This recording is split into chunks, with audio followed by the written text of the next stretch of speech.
Dr. Doreen Grand-Pichet is the Dr. Doreen is an expert in autism. Doreen Grand-Pichet. Dr. Grand-Pichet. Dr. Doreen Grand-Pichet. Dr. Doreen Grand-Pichet is a visionary in the field of autism. Now you can ask her questions on Ask Dr. Doreen.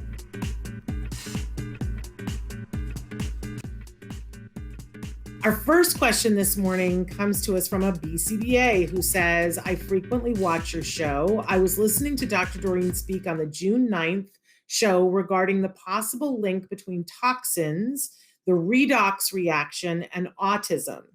And they said, if I understood correctly, the toxins prevent the respiratory cycle from functioning optimally. Is that the case?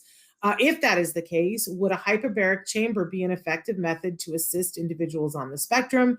And they said, thank you for a great and informative show. Thank you for writing in. We love our BCBAs. That's wonderful. Yeah. And I love the fact, Shannon, that some of our BCBAs are beginning to go down that journey that I think I went down maybe 20 somewhat years ago, right? Which is like starting to understand that we have to learn more than just how to manage behavior, and we have to understand really kind of the underlying causes and the biology a little bit better. So I love it when our BCBAs ask questions like that. So to answer that question, first I want to refer this BCBA, and hopefully they will watch our show and know that there is, I funded a series of talks that will be happening every year at the very, very large BCBA conference, which is called the Association for Behavior Analysis International Conference. It just finished.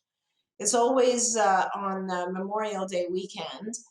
And so the first talk was this year, because there's now an endowment that funds medical doctors, physicians who are also scientists, and each year they will come and give a presentation about the biology and the etiology of autism, and kind of help our BCBAs understand a little bit more of how kind of the biochemistry of an individual can interact with all the symptoms that we see, that we work on and that we treat as behaviorists. So the first talk was done by Dr. Richard Fry, MD, PhD, and it was a wonderful, wonderful talk. And we'll see who we select next year, but every year there will be a medical doctor who will be explaining all of everything that we've learned about the biology of autism. Now, quickly answering the question that was brought up. So there was a little bit of a misunderstanding, I think, there. So the redox cycle has to do with detoxifying from all the toxins in our environment.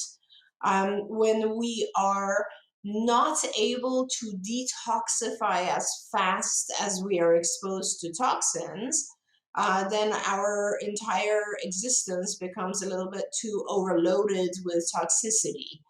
That toxicity overload affects people in different ways.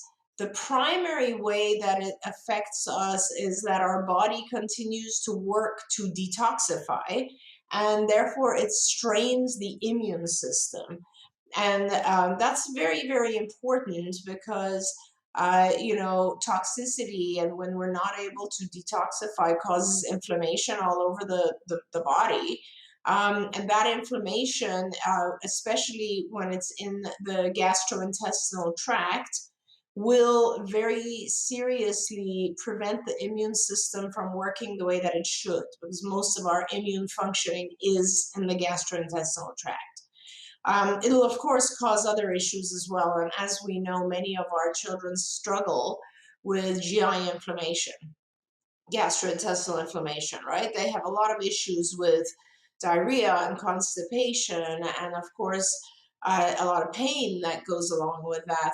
And then if you can imagine that, everything that we eat has to go through a functioning gastrointestinal tract for its nutritional value to reach all the different parts of the body and the brain, right?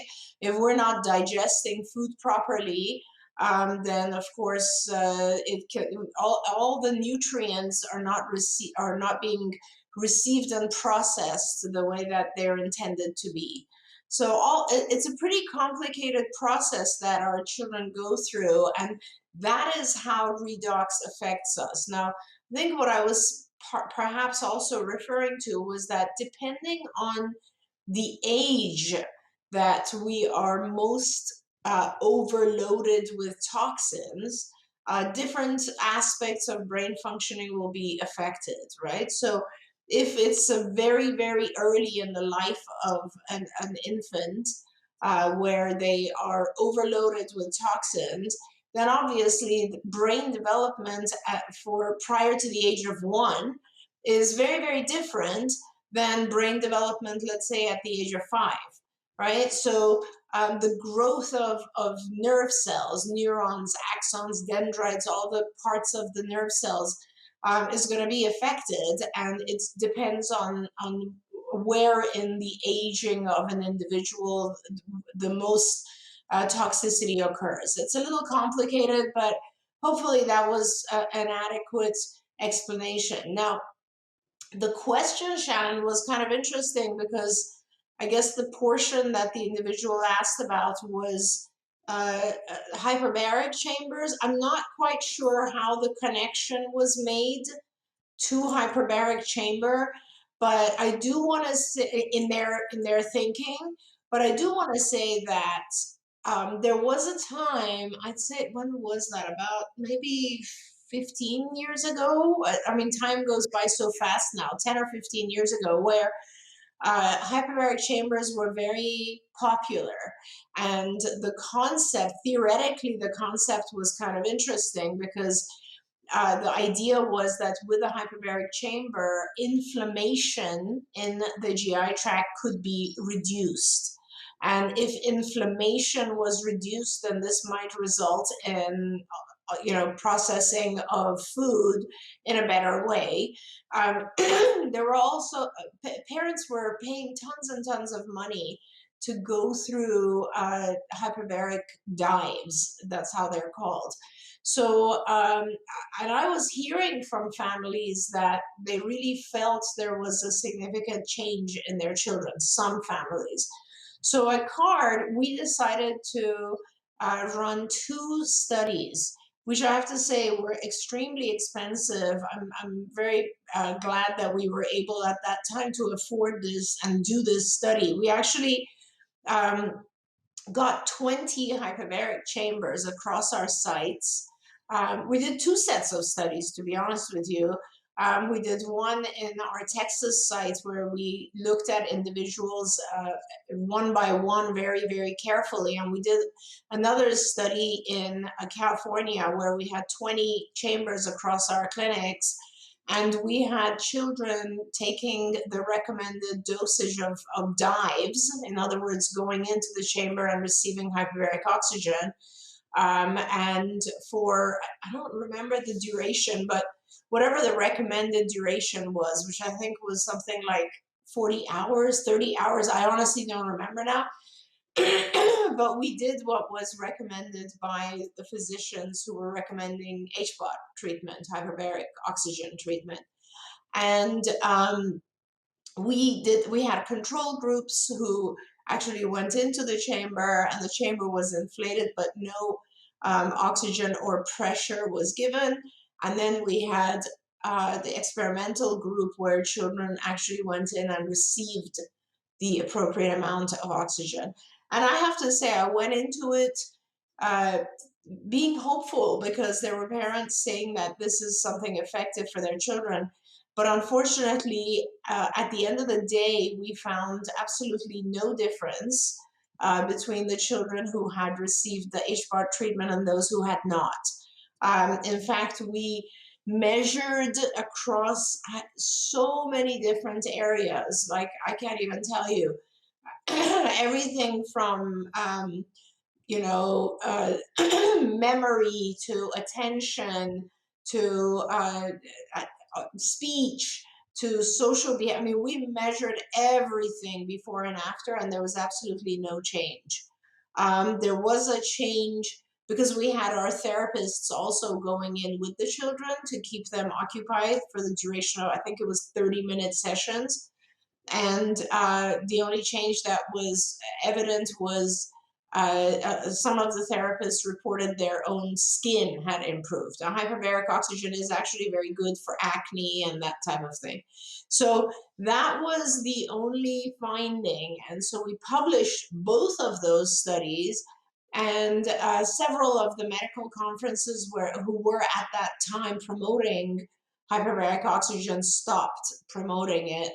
And in fact, the company that sold those chambers was not very happy with us, but we were, you know, ethical and published our results. So I do not want anyone out there to think, and things may have changed. I don't know. This was, as I said, more than 10 years ago. But at least from our own findings, hyperbaric oxygen did not have any kind of improvement on the symptoms of autism. Can I tell you one of the questions that has come up since then and get your reaction to it was that those, correct me if I'm wrong on any of the assumptions, this is just what somebody brought up to me.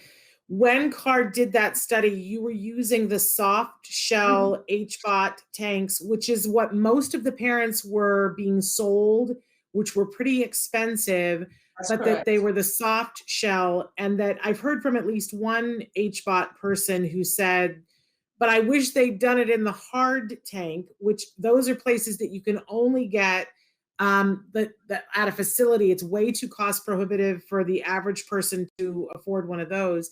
And like hospitals have hard shell. And what I was told was that gives a different level of HBOT. So they always wanted me to be clear that it was the soft shell that you guys found.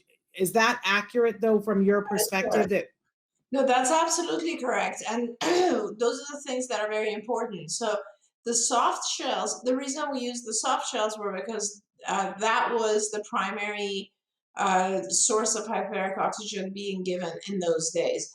And yes, you're right. I mean, like there were so many parents at that point, Shannon, who would, you know, put a second mortgage on their house so they could afford to purchase a soft shell.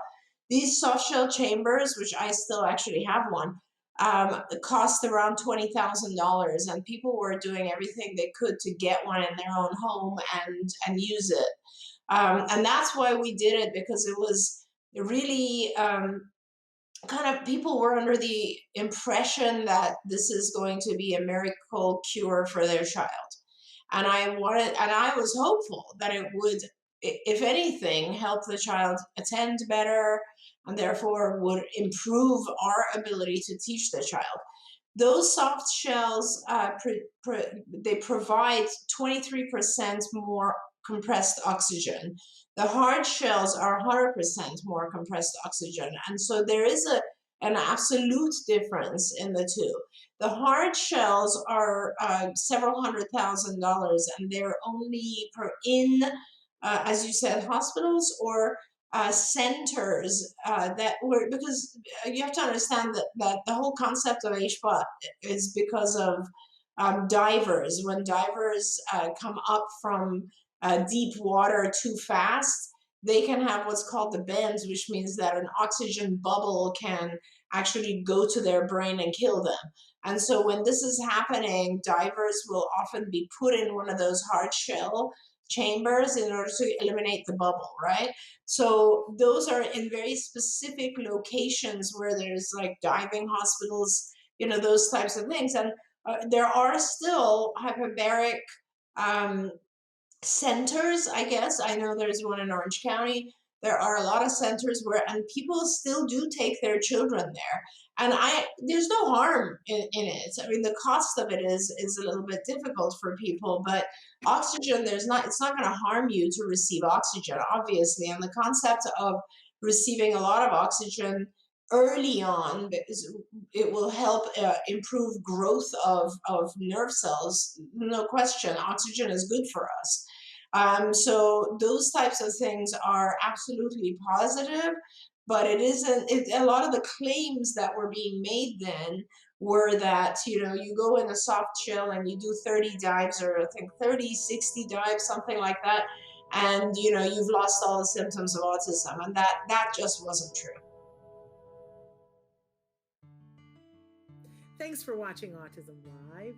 If you found anything helpful in this video, please give us a like. In fact, make sure that you smash that subscribe button on YouTube and give us a like on Facebook.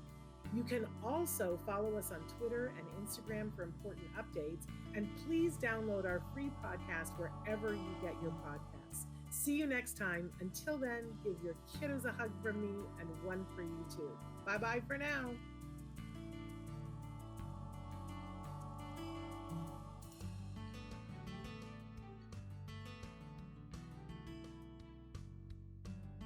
To subscribe, click here. And if you'd like to check out some more of our videos, click here.